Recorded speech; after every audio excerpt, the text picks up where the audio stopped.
안녕하세요, 행복가족 여러분. 오늘도 저희 사무실에서 여러분과 함께 저당권과 근저당권에 대해서 알아보는 행복한 시간을 가지도록 하겠습니다.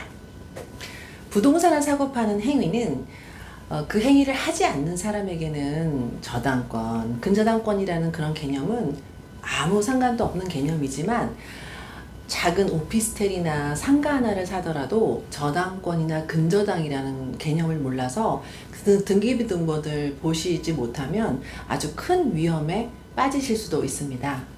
부동산을 사고 파는 행위는 단순히 슈퍼에서 초콜릿 사고 콩나물 사고 이런 그런 행위가 아니고요.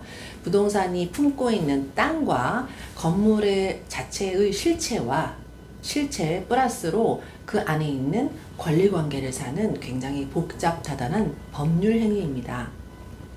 제가 청년이었을 때 어떤 분이 예를 들어서 어디에 아파트를 샀대요. 그래서 굉장히 많이 돈이 올랐대요. 저도 그 지역에서 나도 한번 사봐야지 라고 샀는데, 저는 돈이 묶이고 잘 안 되고 그분 것만 올라가는 거예요. 아마 이런 경험을 저뿐만이 아니라 우리 행복가족 여러분 중에서는 연세가 좀 있으시면 아마 한 번 정도는 다 하셨을 거라고 생각합니다. 그래서 앞으로 저와 땅 종류 이런 이름과 그 가치의 개념 이런 것들을 하나하나 배워나가다 보면 부동산을 사고 팔 때 많은 부분 굉장히 편안해지실 거고요. 그리고 부를 창출할 수 있는 굉장히 유익한 시간이 될 거라고 확신합니다.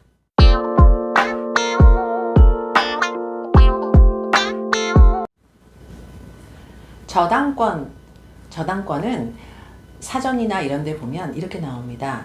채무자 또는 제3자가 점유를 이전하지 아니하고 채무의 담보로 제공한 부동산에 대하여 다른 채권보다 자기 채권에 우선 변제받을 권리가 있다. 이렇게 말합니다. 저는 예전에 부동산 공부하지 않을 때는 정말 머리 아파서 피하고 싶었어요. 자, 하나하나 한번 낱낱이 한번 해볼게요. 채무자, 돈을 빌린 사람이에요. 아마 많이 아실 거예요. 점유, 많이 들어보셨죠? 그 부동산이나 아니면 어떤 물건을 내가 사용 수익하고 있는 사람이에요. 예를 들어서 이 핸드폰을 제가 가지고 있어요. 핸드폰을 권금지 거예요. 그런데 어떤 누군가가 그거를 지금 가지고 쓰고 있어요. 그러면 그건 제 거지만 그 사용 수익하고 있는 사람은 점유권을 가지고 있는 겁니다. 그래서 점유란 단어는 이제 아시겠죠? 우선 변제 좀 약간 어려우실 수도 있어요. 우선 변제, 그 부동산에 대하여 내가 빌려준 돈, 채권이라고도 하거든요. 이 채권을 다른 사람이 빌려준 돈에 대해 보다 내가 먼저 받을 수 있는 권리, 이거를 우선 변제라고 합니다.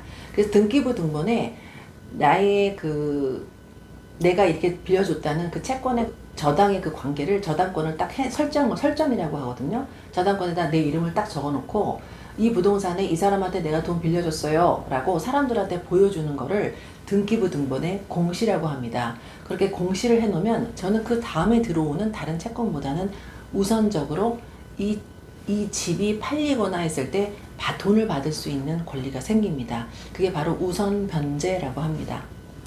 즉, 어떤 사람에게 돈을 빌려주고 그 돈을 안전하게 내가 회수하기 위해서 채무자의 부동산에 담보를 설정하는 것을 저당이라고 해요.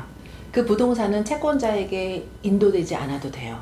채무자가 계속 사용 수익하고 있어요.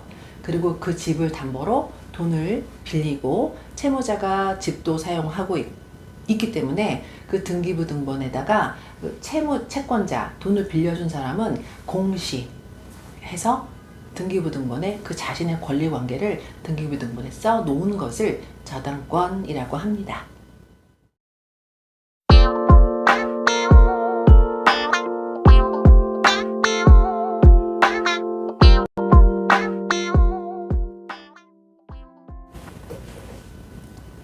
근저당은 뭘까요? 근저당은 일정 기간 동안 증감 변동할 불특정의 채권을 결산기에 최고액을 한도로 담보하기 위한 저당권을 말합니다. 일정 기간 동안이 굉장히 중요한데요. 우리가 집을 살 때 보통 집담보대출 요즘 한 30년까지도 가능하거든요. 그런 일정 기간 동안 예를 들어 1억을 빌리면 그 안에서 돈을 갚던 갚지 않든 변동할 수 있는 그런 채권 자체가 왔다 갔다 할 수가 있어요. 1억의 한도 내에서는 불특정의 그 채권을 결산기에 30년 후에 최고액 1억 말고 1억 2천이나 1억 3천 이렇게 120%, 130% 정도 하거든요. 한도로 담보하기 위해서 저당권을 잡아놓는 거예요. 보통 은행권이나 이런 데서 이 근저당권을 합니다. 그러니까 우리가 예를 들어서 집을 사거나 아니면은 임대차를 들어갈 때 거기에 보통 써 있는 돈은 120% 정도 이렇게 써놓는 거예요. 그리고 실제로 그 집주인이 그 집을 담보로 대출한 돈은 그거와 다를 수가 있어요. 만약에 이자를 갚지 않았을 경우에는 정말 120%까지 다 된 그런 집도 있고요.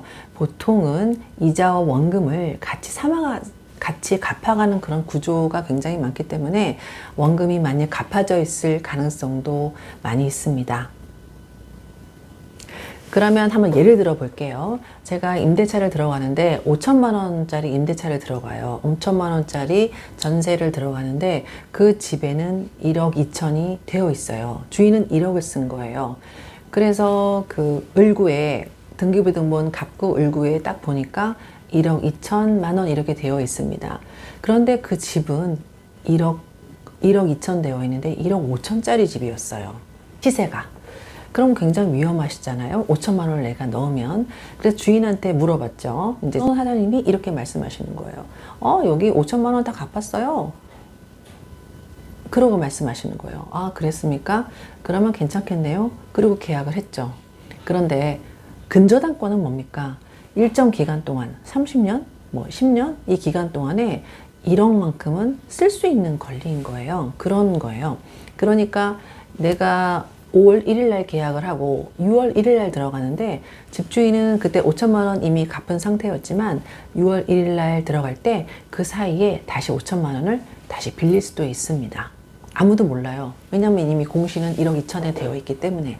그러면 저는 마지막에 들어갈 때 굉장히 큰 위험에 처할 수도 있겠죠.